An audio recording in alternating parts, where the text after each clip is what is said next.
Levi had seen enough bloodshed, the walls of paradise, the titans, and the never-ending cycle of betrayal and war had worn him down. When the chaos finally subsided, Levi decided to seek a life of peace. He scoured maps of distant lands, looking for a place untouched by the horrors of his past. That's when he stumbled upon a quiet town called djelfan. Nestled in a serene landscape of rolling hills and vast desert plains, djelfan seemed like an oasis of tranquility. Its people were known for their calm demeanor and simple lives. But there was one problem. Monsters roamed the outskirts of the town, attacking livestock, destroying crops, and occasionally taking lives. Levi's arrival in djelfan was quiet, just the way he liked it. He rented a modest room in the heart of the town and took a job at a small tea shop run by an old man named Malik. Malik was a kind soul with a deep knowledge of tea blends and an even deeper respect for silence. Levi found solace in the rhythmic routine of brewing tea, cleaning tables, and watching the townsfolk go about their day. It didn't take long for Levi to encounter the monsters. One night, while walking home under a star-filled sky, he heard distant screams. Rushing toward the commotion, he saw a massive eagle-like creature with glowing red eyes attacking a herd of sheep. The shepherds stood at a distance, shouting and waving sticks, but none dared to approach the beast. Levi's instincts kicked in. With a single swift motion, he unsheathed his twin blades relics he had brought with him from his old life and dispatched the creature with ruthless efficiency. When the dust settled, the shepherds stared at him in awe. You killed it? One of them stammered. It was going to kill your sheep. Levi replied, wiping his blades clean. But we don't fight them. We've learned to endure. Fighting only brings more trouble. Levi frowned.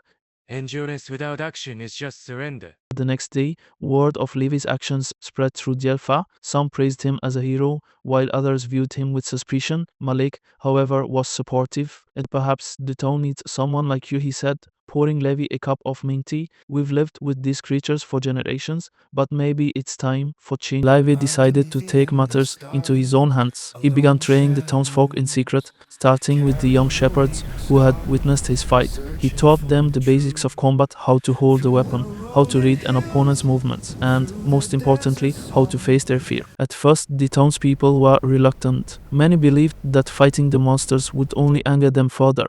But as Levi demonstrated his skills and shared stories of his battles with titans, their hesitation began to wane. The young men of djelfan started to see Levi not as an outsider, but as a mentor. Over the months, Levi transformed a group of timid shepherds into a disciplined militia. They trained in the desert, away from prying eyes, using makeshift weapons crafted from farming tools. Levi taught them the importance of strategy and teamwork, emphasizing that courage was as vital as strength. The townsfolk began to notice a change. The once helpless shepherds now walked with confidence, their heads held high. And when the monsters, which looked like dinosaurs in strange clothes, attacked again, this time near the market, the militia sprang into action. Under Levi's command, they drove the creatures away, protecting the town for the first time in living memory.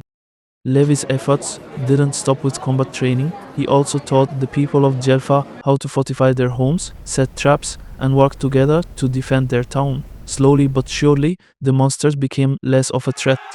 The people of djelfan, once resigned to their fate, now stood tall, ready to face whatever came their way.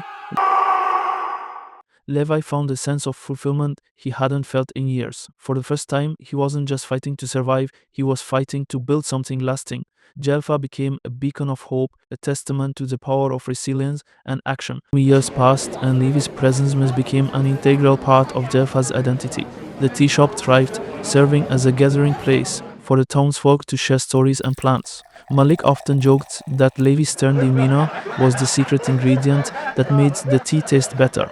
Though Levi remained as stoic as ever, he couldn't help but feel a deep connection to the people of djelfan.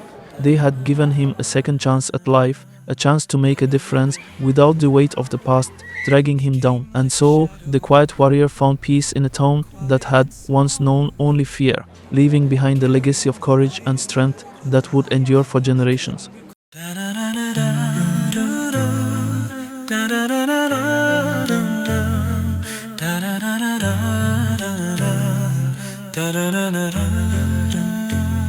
He came like a shadow, quiet and small, carrying the weight of a life he couldn't recall.